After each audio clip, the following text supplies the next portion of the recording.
Bom dia, tudo bem? A mensagem que Deus colocou para mim hoje, ela diz assim: somente Deus sabe todas as coisas e o amanhã a Ele pertence. Senhor, tende misericórdia de nós. Perdoa, Pai, todos os nossos pecados, livra-nos de todo mal, nos afasta de tudo aquilo que não vem de Ti. Nós agradecemos, Senhor, por mais esse dia, pelo alimento, pela palavra, pela paciência. Aceita, Senhor, essa nossa oração, esse nosso louvor, pois nós Te amamos, bendizemos, adoramos. Somente Tu é o nosso Deus e em Ti confiamos. Por diversas vezes, nós queremos que as coisas elas saem do nosso jeito. Porém, será que essa é a vontade de Deus? Quando algo sai fora dos nossos planos, ou quando recebemos exatamente o contrário daquilo que queremos ou desejamos, será que realmente Deus está nos punindo ou Deus está nos libertando de alguma coisa? O mais importante de tudo é que se toda decisão que nós tomássemos, ela tivesse na presença de Deus, na presença do Espírito Santo, que ela fosse colocada à prova através da oração, através da palavra de Deus, porque fica difícil eu pensar como Deus se eu não conheço o que Deus pensa, e nada melhor que a palavra para entender o comportamento e a natureza de Deus. Às vezes nós saímos fazendo coisas durante a vida inteira sem nem pensar nas consequências daquilo, e depois vem as consequências e a gente trata como se o mundo não gostasse de nós, como se tudo fosse conspiração ou se fosse o mal agindo sobre a nossa vida. E nem sempre é assim. Às vezes o processo que nós passamos é o processo que nós vamos ter que passar. Se você olhar uma lagarta que vira uma borboleta, isso não é um milagre, não é um castigo, é simplesmente algo que faz parte do processo, da natureza do que tem que acontecer. E na nossa vida nós vamos sofrer diversas transformações, nós vamos mudar constantemente, e não mudar para pior, mas justamente para melhor. Vamos parecer menos com as pessoas e mais com Deus. Porque se você faz o que todo mundo faz, é sinal que de sabedoria você não tem nada. Porque para fazer diferente é preciso que Deus esteja junto. E a maioria não quer saber de Deus. Não é à toa que o Senhor diz que nos últimos tempos o amor de muitos vai se esfriar. Por quê? Porque nós paramos de acreditar no Criador e queremos acreditar na criatura, acreditar nas coisas, né? Nas posses. Então, e onde fica o poder de Deus e a liberdade de Deus? Só que tem um ponto que ele é o mais importante de todos.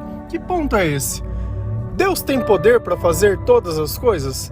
Deus tem. A pergunta é, será que é da vontade de Deus? Então eu não posso duvidar do poder de Deus quando Ele não faz o que eu quero. Não é porque Ele não tem poder, porque talvez aquele não seja o plano dele. Só que quando Deus está conosco, é muito fácil entender que Ele está perto de nós. Por quê? Se a gente ir lá no Salmo diz que nós sentimos algo que nos envolve por todos os lados, que nós não podemos fugir da presença de Deus e que desde o nosso nascimento, Deus ele já tem nos observado. Então fica muito bem claro e nítido que Deus ele faz a diferença perto de nós e vai ser através dos nossos sentimentos que nós vamos perceber a presença dele. Há um tempo atrás nós falamos que os discípulos diziam, olha, eu senti como se tivesse um fogo dentro de mim enquanto ele falava. Então Deus ele vai trazer aquele sentimento que ninguém mais pode trazer. Se a gente vai lá em Ezequiel 37:1, a palavra do Senhor ela diz assim: eu senti a presença poderosa do Senhor, e o seu Espírito me levou e me pôs no meio de um vale, onde a terra estava coberta de ossos. Primeira coisa, eu senti a presença poderosa de Deus. Como ele sabia que era Deus? Porque ele sentiu o poder, ele sentiu algo que sozinho ele não poderia sentir. E esse Espírito colocou nele pensamentos que ele devia ir em algum lugar. E que lugar foi esse? Num vale de ossos. A dar a entender que é como se fosse um cemitério nos tempos atuais. Então Deus falou, ó, vai naquele cemitério. E às vezes Deus está pedindo coisas pra gente e nós queremos questionar.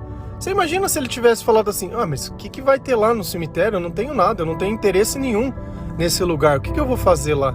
Mas não, ele percebeu que aquela presença que estava nele estava pedindo algo e ele tinha que obedecer. E na maior parte do tempo nós cometemos o maior erro, que é qual? Que é querer falar para Deus se aquilo é bom ou não, se é da vontade de Deus ou não, se é certo ou não, se tem propósito ou não, se é de princípio ou não, e pronto, nós queremos ficar dando o nosso palpite, como se nós tivéssemos condição de ensinar alguma coisa diferente para Deus, como se Ele não soubesse todas as coisas. E como se o amanhã ele não pertencesse, como se eu tivesse que dar a minha opinião que sem isso seria imprescindível para que aquilo acontecesse. E não tem nada a ver.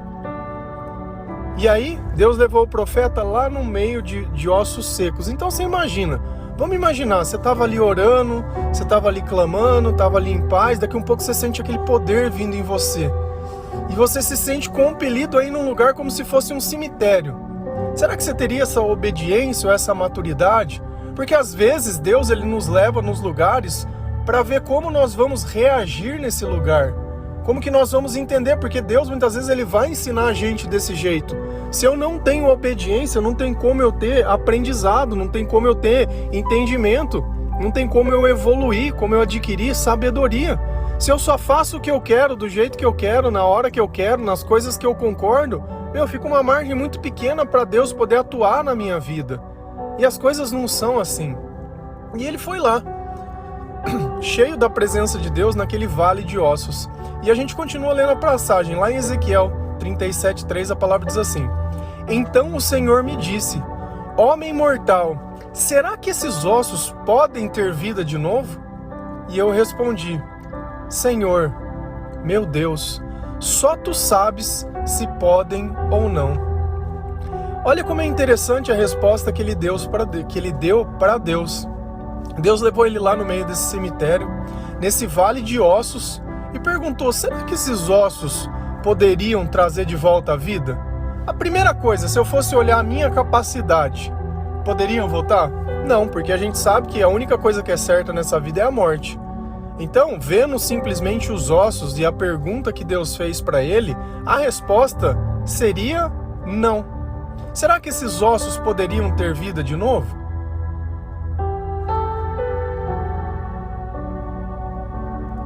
Ele não se atreveu a dizer para Deus assim, jogar nas costas de Deus, se você pode, você não. Não, ele falou, eu não sei, não sei. Você sabe, eu não sei. Ele deixou a responsabilidade para Deus definir se aquilo era possível ou não. E na nossa vida, às vezes, tem que ser assim. Nós vamos olhar o vale de ossos secos, nós vamos olhar a doença, nós vamos olhar o acontecimento, nós vamos olhar os fatos, nós vamos olhar aquilo lá que já não pode mais ser feito. Só que eu nunca vou orar para Deus falando para que Deus faça a minha vontade. Para que Deus faça o milagre do jeito que eu quero. Não, olha, eu não sei, tu sabes. Você tem o poder para isso, você tem a vontade, se sim ou não. Você sabe por que ele agiu desse jeito? E se ele tivesse dito sim e Deus tivesse dito não? Ou se ele tivesse dito não e ele tivesse... Desse jeito ele ficou neutro. Ele ficou ainda debaixo da autoridade de Deus. Olha, eu não estou aqui para definir isso, não faz parte do meu propósito, do meu papel. Não sou eu que tenho que dizer para Deus o que ele pode ou não. Você sabe o que você pode. E é isso que a frase diz, Deus sabe todas as coisas. Então eu não preciso querer ficar definindo. Você acha que Deus não sabe que está doente? Você sabe que Deus não tem necessidade? Deus sabe todas as coisas. A questão é, por que ele te levou naquele vale? Por que ele está querendo ver a tua fé naquele lugar? Por que ele está te fazendo perguntas que ele já sabe a resposta? Ele sabe o que você quer, mas não é isso que ele quer ouvir. Ele quer ouvir que ele está no controle. E se a gente continua lendo, lá em Ezequiel 37, versículo 4 e 7, Deus ele vai lá para ele, então tá bom. Já que você está confiando em mim, faça isso. E ele disse, profetize para esses ossos, diga a esses ossos secos que deem atenção à mensagem do Senhor. Então eu profetizei conforme a ordem que eu havia recebido. Enquanto eu falava, ouvi um barulho. Eram os ossos se ajuntando uns com os outros, cada um no seu próprio lugar. Olha que coisa mais irracional.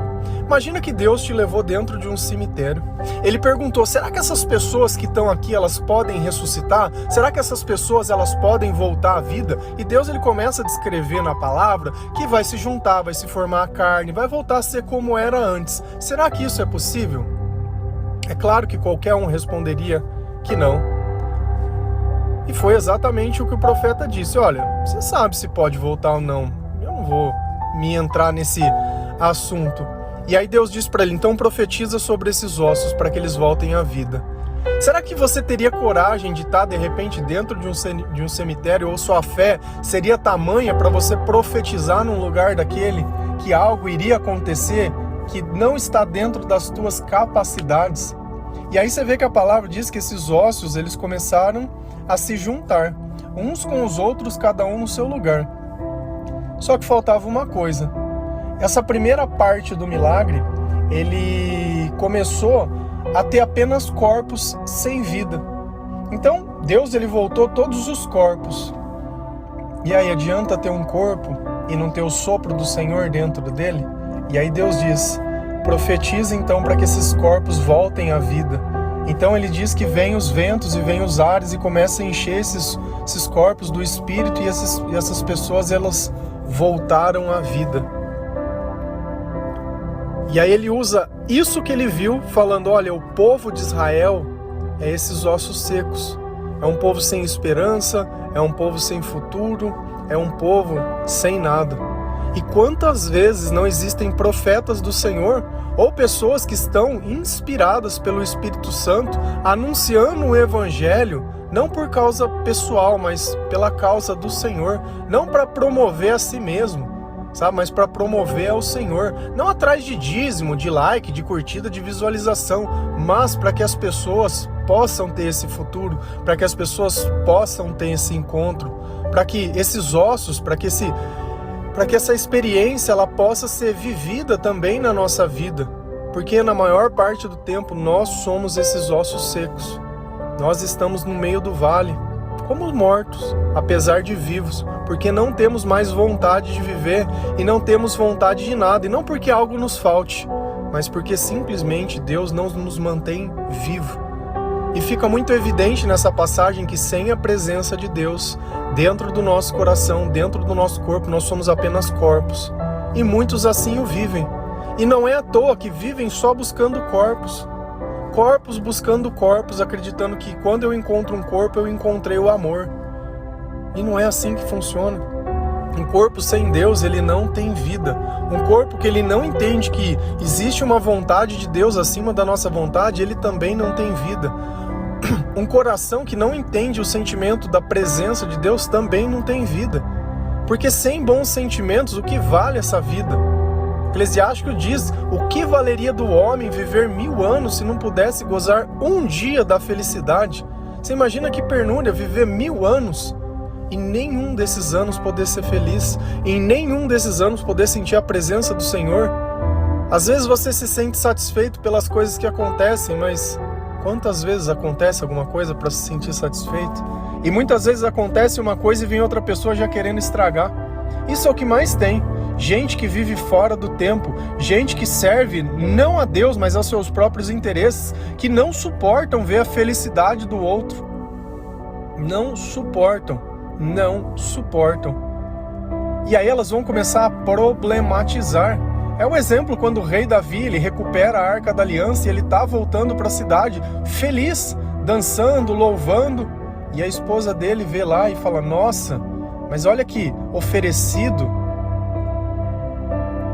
estragando a felicidade dele, porque a alegria dele era o Senhor, a alegria dela não. A alegria dela, o que ela queria, não era um servo, era um marido. Um marido que fizesse o que ela quisesse. Porque na maior parte do tempo, bom é aquele que nos serve, do jeito que a gente quer, pro nosso comodismo. Quanto menos eu precisar fazer por alguém, mais o outro fizer por mim, melhor. Essa ideia de servir ao próximo é de Jesus, não é pra mim. Eu tenho que ser servida, tenho que ser tratado como rainha. E um dia essa vida acaba, viu? Um dia vem a conta, né, de todos esses anos de negligência. Você sabe por quê? Porque Deus, ele não tolera a ingratidão. A misericórdia, ela tem um ponto de arrependimento, mas a partir do momento que vira soberba, Deus ele não resiste aos soberbos e nem aos orgulhosos, aqueles que não conseguem admitir, aqueles que não conseguem pedir perdão, aqueles que não conseguem admitir o erro, que sempre dobra a aposta, sempre. É o gritar mais alto, é o falar mais alto, é o julgamento, é tudo. E onde nós podemos chegar praticando coisas que Deus condena? No céu que não é. Se nós fazemos aquilo que Deus que diz que é errado, é porque nós não queremos estar na presença dele. E não tem nada de errado nisso. Você tem todo o direito de ser uma criação de Deus, mas de rejeitar o Senhor. Não tem problema nenhum. Só que existe uma consequência para isso. Se você se contenta em ser ossos, amém. Quem sou eu, né? Nem Jesus ele veio para simplesmente ficar fazendo isso. Então assim, a gente nota o comportamento de Jesus quando ele fez um sermão mais duro e as pessoas começaram a abandoná-lo. Você olha que ele não critica aquelas pessoas, ele não tira esse direito. Ele só pergunta para os discípulos, vocês vão me abandonar também? Vocês vão me abandonar? E Pedro diz, olha, onde nós vamos ouvir palavras de vida eterna, palavras de sabedoria? Então nós sabemos que esse ensinamento que nós temos, esses sentimentos, essa presença poderosa, só existe ao lado de Deus. E às vezes eu não tenho maturidade para entender isso. Mas eu tenho que acalmar o meu coração. Eu tenho que abaixar um pouco isso. Aprender um pouco, menos energia. Não adianta eu gastar energia no pecador. Gasta energia no louvor. Gasta energia na oração, não gritando com as pessoas. Porque o que fez a diferença para Ezequiel naquele vale? Foi as palavras que ele disse? Não, foi a presença de Deus. Então não é... Eu me preocupava no começo quando eu ia evangelizar as pessoas, que eu fosse um bom orador. Mas depois com o tempo eu percebi que não era a minha oração, ou a minha oratória, ou o meu entendimento sobre a palavra que convertia as pessoas, era a presença de Deus. Então aí eu tinha que purificar a minha vida para que a vida de outros pudessem também acabar recebendo isso, para mim que pudesse ser digno daquele Espírito Santo estar em mim. E eu percebi também que eu tinha que estar em lugares que às vezes eu não entendia que lugar era aquele. E eu tinha que profetizar sobre coisas que não pareciam possíveis de acontecer. Mas depois de um tempo eu vi a vida daquelas pessoas sendo transformadas. E esses ossos secos hoje, eles me ajudam a semear as boas novas. E talvez você possa ser um desses que desde o começo tem ouvido. Desde o princípio tem falado. Não é à toa que a gente está fazendo isso. Por mais simples que seja. Simples. 20 minutos do seu dia. Algumas palavras, alguns versículos, um dia inteiro para você ficar refletindo sobre as coisas. Muda um negocinho hoje aqui, muda um negocinho hoje ali, cria um hábito novo de ler a palavra, trocou um pouquinho do sertanejo pelo louvor, começa a prestar atenção no que tem sentido, começa a ter conversado mais com Deus, aprende a pedir desculpa, aprende a ficar quieto, aprende que não tem que combater as pessoas, não é contra sangue ou contra a carne, é contra as potestades que estão espalhadas pelo ar. Então nós temos que expulsar esses espíritos. E não é berrando com pessoas que nós fazemos isso. Não é xingando, não é ofendendo, não é trocando, não é nada. Se eu for um endemoniado aqui, eu vou ser um endemoniado ali, não importa. Não é o lugar que eu tô. Adão e Eva viviam no paraíso. E aí, isso impediu de pecar? Não, é a intenção, não é o lugar que você tá. Então não importa o lugar que você está, o importante é a presença que está com você. Porque se Deus te colocou naquele lugar, é ali que você tem que estar. Não adianta você querer achar que se tivesse em outro... Cara, uma habilidade que eu não tenho aqui, eu não vou ter ali. Uma coisa que eu não faço aqui, eu não faço ali. O que me dá novas características é o Senhor. Nós falamos sobre isso esses dias, que Deus dá habilidades que nós não temos. Mas... para fazer o que Ele quer, no lugar que Ele quer e na hora que Ele quer, não na hora que nós queremos e do jeito que nós queremos e para coisas que nós queremos. Essa é a diferença. Então às vezes nós temos que saber aproveitar tudo isso que tem acontecido e agradecer. De verdade, agradecer. Às vezes não é fácil. Por quê? Porque nós somos preguiçosos. Nós queremos sempre o caminho mais fácil e mais cômodo, sempre. Só que será que esse caminho é aquele que você olha e vai poder se orgulhar? Será que você vai poder olhar para trás e vai poder colher alguma coisa quando você só pega o que os outros plantou? Não vai. Enquanto você continuar colhendo só o que os outros plantam, não adianta. É quando eu peço para alguém orar, tudo bem, me ajudou, estou na presença do Espírito Santo, mas eu não pego essa bênção e continuo na minha vida. E vivo apenas disso. Deus, Ele quer mais de nós. quer mais, muito mais. Não tem tempo da gente ficar esperando. E uma coisa é certa, Deus, ele sabe de todas as coisas e o amanhã a ele pertence. E como Ezequiel, só tu sabes se pode ou não é eu que vou definir na minha oração o que quer ou não. Eu tenho que pedir para que Deus me capacite para aceitar a tua vontade, que eu possa ajudar aquilo que eu possa fazer. No que eu for essencial, me faça ser instrumento. No que eu não for, me faça ser o silêncio. Se eu não for para ajudar, eu para atrapalhar, que eu não vou ser. Senão nós seremos como Pedro, quando Jesus dizia, olha, eu vou ser crucificado. Não vai, não, nós vamos... E o que Jesus disse? Sai daqui, Satanás, esse pensamento é dos homens, não é de Deus. Então não adianta a gente querer ficar definindo. Estejamos prontos para a batalha, porque no momento certo o Senhor vai nos recrutar. Amém? Que Deus abençoe cada um de vocês, que nós possamos sentir essa presença poderosa do Espírito Santo, que isso seja o começo de tudo aquilo que nós devemos fazer, que a vontade de Deus sempre seja soberana sobre a nossa vida. Sabemos que tudo pode, sabemos que Ele nos fortalece, mas sabemos também que a vontade dEle está acima de qualquer vontade, e sempre será feita a vontade de Deus, assim na terra como no céu. Amém? Um bom dia, que Deus abençoe cada um de vocês. Feliz a nação cujo Deus é o Senhor.